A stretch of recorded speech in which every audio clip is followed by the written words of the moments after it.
আজকে বেশ অনেক দিন পর তোমাদের সাথে একটা মিনি ব্লগ শেয়ার করছি।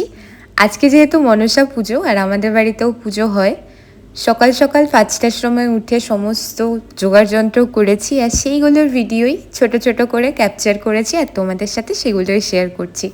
তো আমি আগেও একটা ভিডিওতে বলেছিলাম যে আমাদের বাড়িতে মায়ের মূর্তি পুজো হয় না, অষ্টনাগের পুজো হয়। আর অনেক আগে আমাদের বাড়িতে বলি দিয়ে পুজো হতো, এখন সেটা বন্ধ হয়ে গেছে।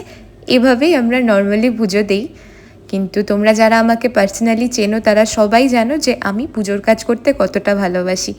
দেখো এগুলো সব গুছিয়ে নিয়েছি আর এই জায়গাটা দেখতে এখন এত সুন্দর লাগছে।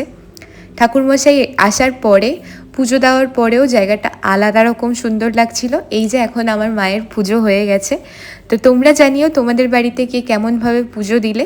আর এটা পার্ট 1, পার্ট 2 আসছে, তার জন্য চ্যানেলটাকে সাবস্ক্রাইব করে দিও। Thanks for watching.